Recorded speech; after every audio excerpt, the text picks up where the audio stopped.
We want you to follow your dreams. We are dream catchers.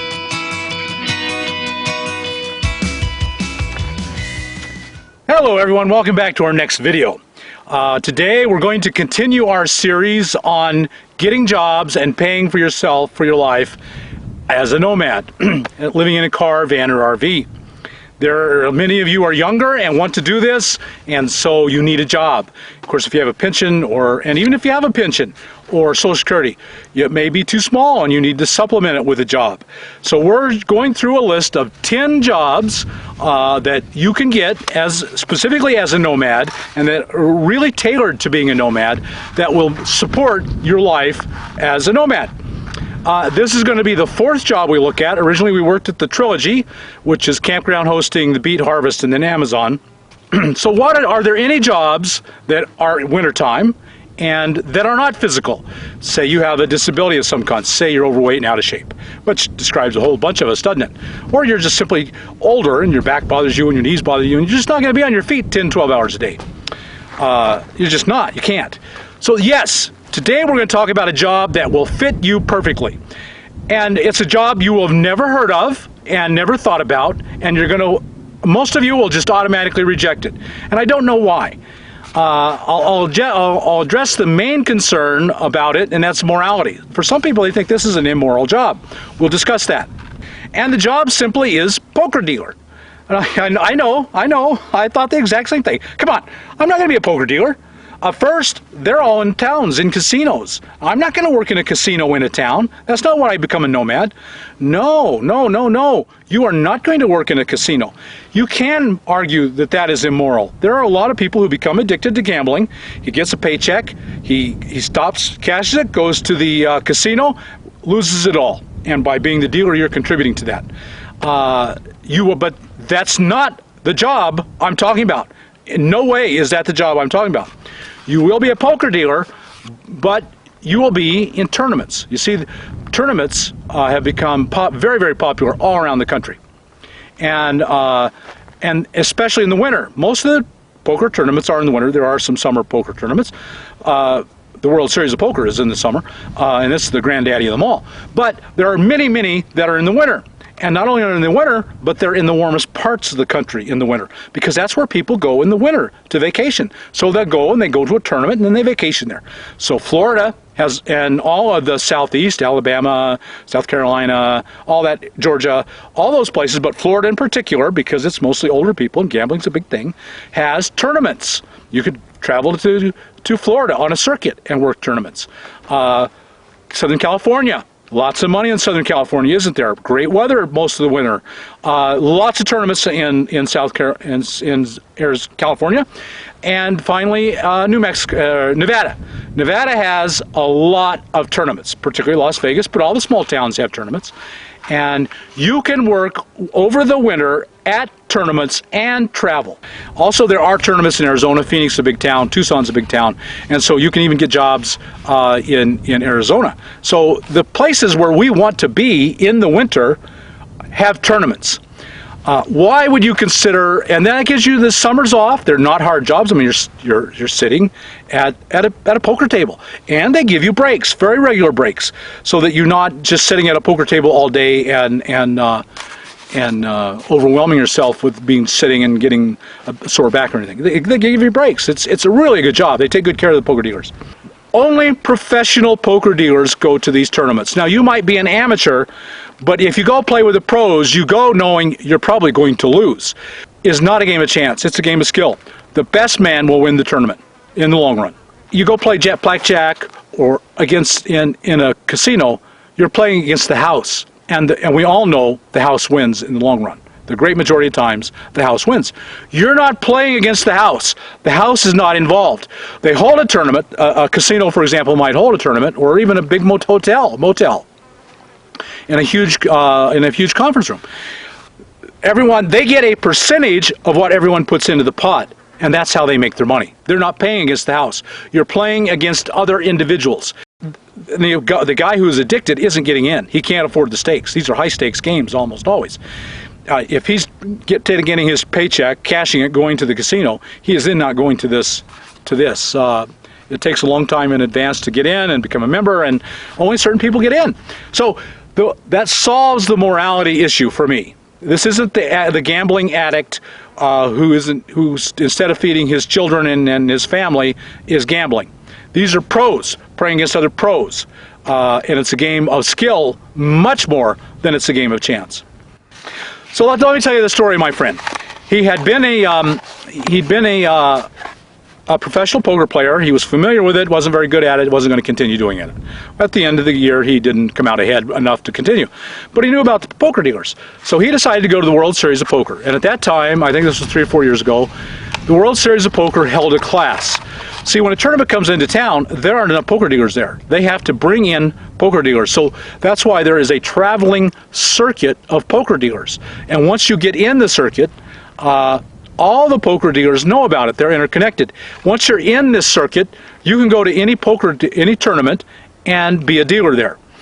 And because there aren't enough locals, they have to hire just for this job. And so they have to pay them well. At the end of it, so he did it.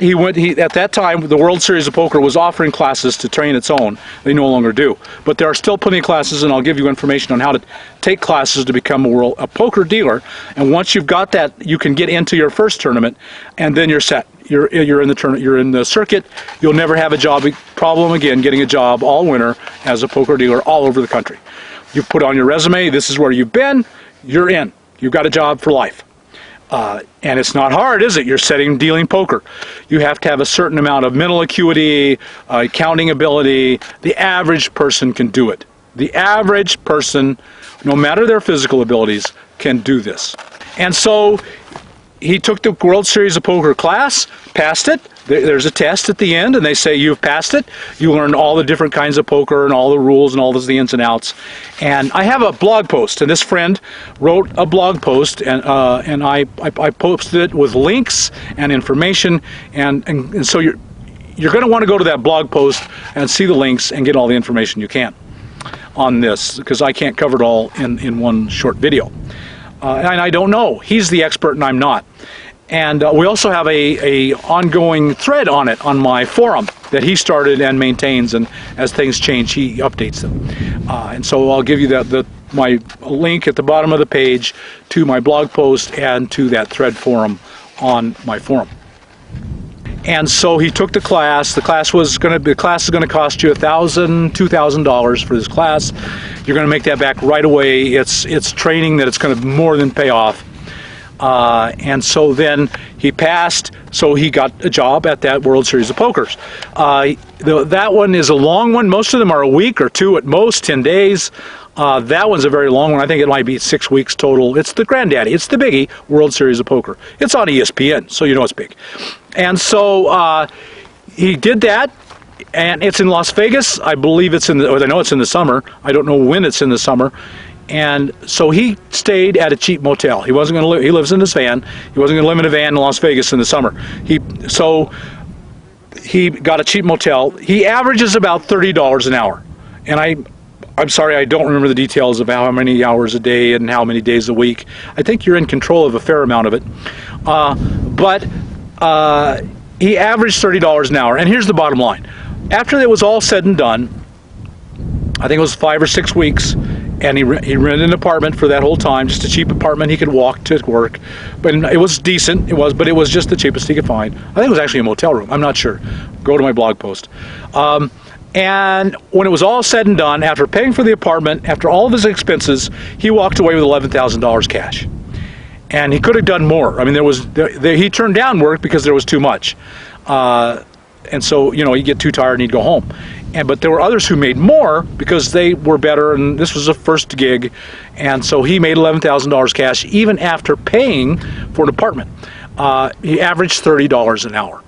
And so if you do this in Florida in the winter, or California or Nevada in the winter, you won't be paying for an apartment. You can boondock or stealth camp and then not pay anything. So you'd be making even more. And he's continued to do it ever since. Every winter he does a circuit and has been in poker tournaments in all the states I've mentioned. They're all over. Even some of the winter states have them in the winter. But do you want to go to those states in the winter? Probably not. when there's summer states, warm states where you can do it all winter. So he's done that. He's continued to do that. The jobs are still available. You can go do this. This is not pie in the sky, some weird dream. I'll put up a list of on my blog, and I'll put up some on the bottom of this video. Classes you can take. You spend a couple grand for a class, you're in. You can do it in Southern Cal, you can do it in Las Vegas, you can do it all over Nevada, you can do it in Arizona, you can do it in Florida. You can travel, and then you have the summers off. You save all this money, and then you take the summers off. It is not immoral. These are professionals. None of these are addicts. They all make choices, and at the end of the year, they pay taxes, and if they don't make profit, they quit doing it, and most of them do. There have to be some losers, doesn't there? If you all put in the money, you all can't get it back. Somebody has to come out ahead. But I don't think there's any moral issues about it. It's a profession, and you're just working in another profession. A lot of those casinos will have employee workrooms. You know, you go to employee cafeterias. They don't provide housing. That's up to you. But you're paid so well, it's well worth it, even after you pay for housing. And if you're in a van dweller, that solves that. You're not paying for housing. But many of them will have employee cafeterias, and it's a perk of the job. Either the food is free or it's at cost. So it'll be institutional food, and but good, decent food, and it will be at cost. So your cost of eating will be either none or drastically cheaper at that job. So that's something to consider too. If you follow the circuit in the winter, you will have no room. You won't pay anything for housing because you can boondock or stealth camp, and you can also probably eat much cheaper. There's always cheap buffets. There's cheap eating around casinos because they don't make their money on the food. They make their money on the gamblers. And so eating will be cheaper no matter what, wherever you go. And if it's in a casino with their own employee cafeteria, you are able to use it, and it could be really cheap or even free. So based on my friend's experience, this is a job I highly recommend to you. I think that I don't know why more people don't do it.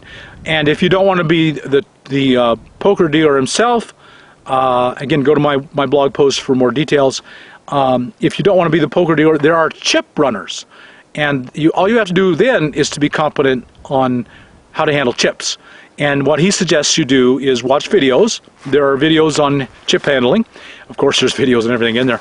And then he says, go to a casino, buy a stack of chips, and take it home, and do nothing but watch the videos and play with chips until you become really, really good with chips. And then take the chips back and trade them in. It won't cost you a penny to do that, to have the actual chips to play with. The videos, and you'll learn how to do it. You'll become an expert chip handler. And they don't pay as well, but they pay well. And so if you don't want to be a poker dealer, you could be a chip handler. And I don't even know exactly what that job entails, but he says it's a good job and the money's still good. It's still $10 to $20 an hour, and it's seasonal, it's in the winter, and you could get all the same perks of a poker dealer. Okay, so there you have it. There's poker dealer, and I know most of you are just thinking, oh, that's so interesting. I never heard of that, but I'm never going to do it. Why not? It's not physical. It's in the winter. The two things that many of you need out of a job. In the meantime, if you like these videos, I hope you will subscribe to our channel, and that you will like us on this video on YouTube, and tell your friends, share us on your social media. And what we want for you and for them is to follow your dreams, to get out of the monotony and drudgery of your life of barely surviving paycheck to paycheck. What kind of a life is that? And that's what most of us are doing anymore. We want you to follow your dreams. We are dream catchers here at this channel. So until next time, we'll see you later.